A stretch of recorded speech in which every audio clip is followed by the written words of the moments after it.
The reason why men are single and women really, I used to really, before I understood what was going on, before I really got up to date with the red pill, even back when I, you know, knew the red pill, but only insofar as like female nature and all my experiences, I still didn't quite know really the reason why I couldn't find somebody quality. The reason why I thought it was me. I thought it was like, you know, maybe I have shortcomings or this and that. And it's not that I don't have shortcomings. It's that the real truth of the matter is that if you look at what's going on in the real reality of the dating world, it's far, far worse than you would ever imagine. Far, far worse than you could ever imagine. Um, Hookups are insane. It's like normal. There's nothing unique or special about sex anymore. It's just a fun thing to do. It's like an activity now. There's no sanctity about it, which there kind of should be and used to be, and you would think there would be, because it used to have to be like related to relationships. It used to have to be related to love. Now it's just like, oh hey, let's have sex. Like it's so normal, and there's massive consequences for that. Personally, socially, uh, physically, but um, and so like there's that, and then there's just everything is warped. Everything is warped. The mentality that goes into dating is the culture. It's just so warped. It's it's like a game. It's like a sickness. It's like a fungus, even. I mean, like there's no semblance of normality anymore. It's just nothing. It's so like I was thinking to myself like, oh well, online dating stopped working, and that's an indication like something seriously wrong. So what happens with women is with hypergamy is when they, there's levels to hypergamy, and when a market gets saturated, then the standards raise, right, in certain ways. What I mean by that is like there's an overabundance of free dick out there. There's an overabundance of free, men who want to have sex, men who want to get into relationships. There's an overabundance. What there's a scarcity of is female sexuality. And I've said that it's not that way in the past necessarily, but the truth is that what women, because of hypergamy, what women do is they put extreme standards on having sex with them, or extreme standards on getting into relationships with them. So if a woman has everything she needs, if she can get on OnlyFans, or you know sell herself in some way, or get everything she wants from men, or even just go work, she doesn't need a man. It's true, yeah, I don't need a man. You don't need a man until you get pregnant, then you need a man. You don't need a man until you get lonely, then you need a man. But in a sense, they don't need men, and this is to their detriment, and this is to society's detriment, right? So they go out and they, oh yeah, I play around, play my game, have sex, you know, and I have everything I need. I don't need a boyfriend. I don't need a husband. And she might have one. She might have a boyfriend or a husband, but then she can have that and have guys on the side and have her fun too, because that's the type of world we're starting to live in now, where a woman can have it, literally have everything she wants. There's no sacrifice anymore. There used to be a sacrifice in relationships where, like, hey, if you want this love, if you want this pure thing, if you want this monogamous, sanctified marriage to work, you got to sacrifice. You got to sacrifice your sex life. You got to sacrifice your dating life. And I mean that in the sense that, like, you can't go out and have sex with a bunch of other people because that would be cheating. Well, society has blurred those lines. Those lines are removed. Now women can be married and do porn on the side. Now women can be married and have flings on the side, and they'll even tell their husband, and their husband will be okay with it. Or they won't tell their husband and they'll lie, and it's easy to do because, oh, I got an extra phone that my husband doesn't know about. It cost me $200 on Amazon. I keep that phone in my safe that only I know the combination of, which is locked away in my special closet place or whatever, and that's the phone that I get out when I want to cheat. And I say, oh, I'm going over to my best friend Jenny's house, or I'm going on a business trip, or I'm doing this, that, and the third. And all she's got to do for a woman, here's how easy it is. For a woman, get on Tinder, verify a guy, right? Make sure he is who he says he is. You want to hook up with him, he's hot. Hey, meet me here at such and such time. I want to hook up. And that's it. Slap your hands, it's done, right? Literally, you could do that in an hour. That's how easy it is to cheat.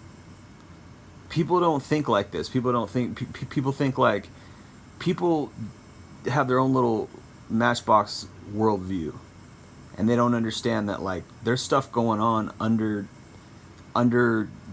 on the underbelly of life, that would really shock you.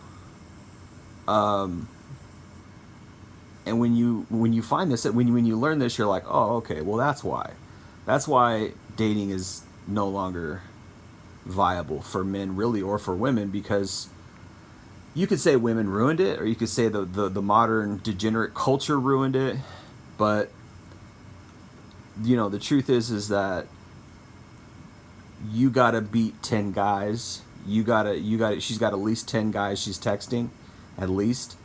You got to be better than all those guys. She's going to choose the best guy for her. And even then, if she even does choose you, you're still only on probation. You got to always impress her. If you slip up, if you lose focus, if you backslide in life, she's going to cut you off. She's going to cut you off like loose baggage, right? And she's going to jump on to the next guy who's next in line. This is what women are doing. They've got these guys like, oh, he's number 1, he's number 2, he's number 3, he's number 4, and it's all in.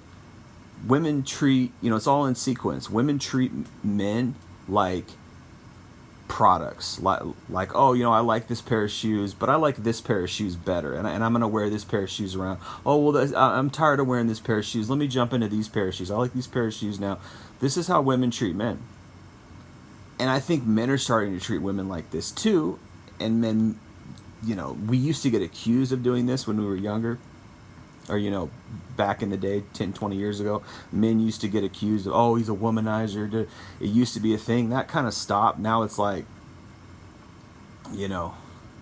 women are, I've said this before, women are the new men. Women are the new men. They use men, for what they can get from us, right? So this is why like dating doesn't work. Where are you gonna find a decent woman who's attractive, who doesn't have a high body count? I'd say under 5 would be amazing in today's day and age. Who's got a good head on her shoulders, who knows how to treat men, who's open for love, who's not a gold digger, right? Who has traditional values, probably maybe holds God in honor. You can't find that. The reason why is because if she's attractive, she's going to be warped because she has too much access. She has too much attention. She has too many standards, right? You'll never be able to win her over because you're in competition with 10, 20 other guys who are trying to get her, right? So you could improve, you could do this, that, and the third, but you're never going to be as tall as this guy. You're never going to be as in shape as that guy. You're never going to have as much money as that guy. You're never going to have as big of a member down there as this guy. You're never going to drive a cool car like this guy. This is how women assess men. This is their standards. So, whatever happened to real love? Whatever happened to true love? Well, I don't know, man, but it was always like that. This has always been female nature. It's just that now She has access. She has unlimited access. And Tinder did that, you know? Social media did that. The internet did that. It made it so that anybody can just click and get anything they want. And if you think women aren't doing that, you got another thing coming, man. I mean, this is the real reality of life. This is the real reality of the dating game. So if you're out there wondering, like, gosh, I don't understand why is this not working? I'm a nice guy, like I work hard, I pay my rent, I you know, I'm in shape, I go to the gym, I got hobbies, I'm interesting, I'm funny, I'm educated. I don't understand. That's all basic stuff, man. That's basic. You got guys out here driving Ferraris. You got guys out here who have lake houses. You got guys out here who have helicopters. You got guys out here who are famous. It's 2023, man. The competition is stiff. You know, why would she choose you? You're just a regular guy. You know, and I don't say that to like put anybody down or discourage anybody. That's not my goal there, but it's just to really show the real reality. And I don't say that for you to hate them either. It's just to show the real reality. And you gotta, so you don't blame yourself. You gotta not blame yourself. You know, it's not your fault. It's nature. It's the Matrix. It's their nature, you know, and it's not that you hate it. It's just that you understand it for what it is, and you don't try to. My advice would be not to try to win it over, not to try to compete with it, because that it's just a headache. Find something else in life, you know. Okay, you don't have love. Okay, you don't have a wife. Okay, it's like if you can't find one that fits your standards, and you should have standards. You know, she should be quality. She should be traditional. She should be moral. She should have a low body count. She should love you for who you are, not your money, not your value and success and all this outward crap. I mean, good luck finding that, you know. But that's what shit has to be, because if you lower your standards, then you're playing their game. If you lower your standards, then you are selling your soul to the gynocentric system, really. If you have to win a woman over with your money or your providership or your you know, your cool car, or your materialistic stuff, if you're competing for a woman, first of all, you're not going to get you know, unless you're just naturally gifted, you're not going to get somebody who's really hot. You're not going to get somebody who's quality. Probably you're going to have to lower your standards big time. And maybe you could get somebody with a good heart. Maybe that's a thing nowadays, you know, but you'll have to lower your standards in the looks department, because nowadays women who are hot don't have a good heart. It doesn't come that way. You know, you have to lower your standards to a woman. And even women who aren't even that good looking don't have good hearts. That's how messed up it is out there. Is like, I remember what, you know, when I was going on dates, you know, like back in the day, 10 years ago, like there was girls who were like 5s and 6s that I was seeing and hanging around, that they were crappy. You know, you would think like, oh well, she's less hot, she's gonna have a better heart, or and that's not always the case.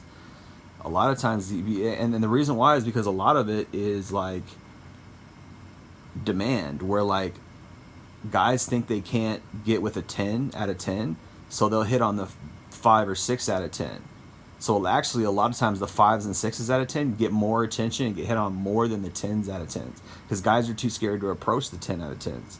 Guys are too scared to hit on them in real life, unless it's online. Then they'll, you know, do whatever because they're not scared online. But in real life, guys won't hit on a 10 out of 10 because it's too intimidating. It's too scary.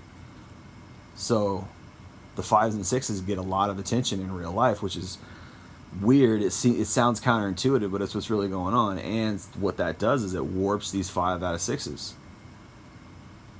right? They think, oh, I must be a 10 out of 10.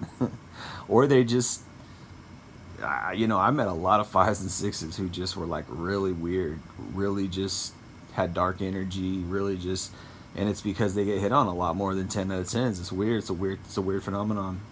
So you would think that like, oh, fives and sixes would have better hearts, but they don't. You know, I dated a girl for 3 years who was pretty much a 5 or 6 out of 10, and she turned out to be one of the worst people I've ever met in my life. An absolute narcissist, covert, manipulative narcissist who was cheating on me behind my back, lied about me, did all kinds of nasty stuff, and I didn't even know it because she was gaslighting me. She was love bombing me into thinking she was this sweet, innocent person, right? And it wasn't who she really was. The way she portrayed herself to me was not who she really was in reality. Who she really was behind closed doors. She was doing a lot of dirt behind closed doors that I didn't even know about. Particularly because I wasn't as red pilled as I am today. Now it's like you just gotta assume, oh yeah, if she's decently attractive and she's sexual, like, and they all are, like, guarantee she's talking to 10, 20 guys. I mean, it's bonkers the attention that women get, and the only thing that's counteracting that is the red pill. The only thing that's counteracting that is the spread of the red pill truths, and guys are getting hip to it. But it's not that it still happens. There's still lots of simps out there. There's still an army of simps out there who will orbit her and follow her around and tell her she's beautiful. I still see it all the time, even as popular as the red pill has gotten. So this is why I say there's no fixing the system. Sometimes I'm hopeful, sometimes I'm, pessimistic about it, but I don't know if it's ever going to get fixed. Maybe you can find a diamond in the rough. I don't know, but this is why I just want guys to be, to know, to be educated, that like the reason why you don't get any attention from girls, the reason why you get rejected, the reason why you're 24, 25, and you're like, why can't I find love? I want to get married. My parents wanted to get married. I'm not just a sex hound out here. I'm not trying to be a gigolo. I'm not trying to be a player or a pimp or whatever. I'm not trying to, I don't mean a real pimp, but I mean like, I'm not trying to like, quote unquote pimp it, like, go out and slay and just, knock boots. That's not what I'm trying to do. I'm trying to settle down. I'm trying to have a real relationship. I can't find any quality women. Why is that? It's because they're jaded, they're warped, they're all chasing Chad, they're all and it's true, and it's sad. It's just like, what? It's like you would think there'd be some good ones, and I was talking to somebody about this recently, and he's like, oh yeah, there's good ones out there. You just got to look in the right places. And I'm like, no, man, you don't understand. Like, the world is just in a free fall. The morality of the condition of society is in a free fall. It is dropped off. I mean, sex and porn culture and that type of lifestyle, the immorality lifestyle, is just, it's prevailing. It's saturating our society. Young women, I mean, I remember I dated a girl when I was like in my early 20s, and she was 18, and she'd already slept with around 20 guys. And I tell that story a lot. She was 18 and she already slept with 20. She was first year out of high school, right? And that's common. These girls out here are way worse than we would ever. And they're blatant about it. They're blatant about it. A lot of them like to be called sluts. They like to be called. I remember in the 90s when I was a kid, a slut used to be a bad word. It used to be like degrading. Like, oh, you call a woman a slut. She used to like not like that. Now you got Amber Rose out here with the slut walk, making that word like a cool thing to achieve. Yeah, I'm a slut. Haha. Guys love me. Guys want to have sex with me. Haha. It's like, what? So what do you think these women are out here doing? You think they're out just starting families, having good relationships? Or do you think they're just taking all kinds of sausage to the dome? What do you think's really going on? Like, I mean, just be real, with the scenario, with what's really going on. Maybe you can find a diamond in the rough. Maybe you can find a good one. I'm not saying people don't get married, and I'm not saying marriages don't work out. it just doesn't look good. The statistics are not good. But anyway, appreciate you listening. Jay Lee Northwood Podcast. Peace.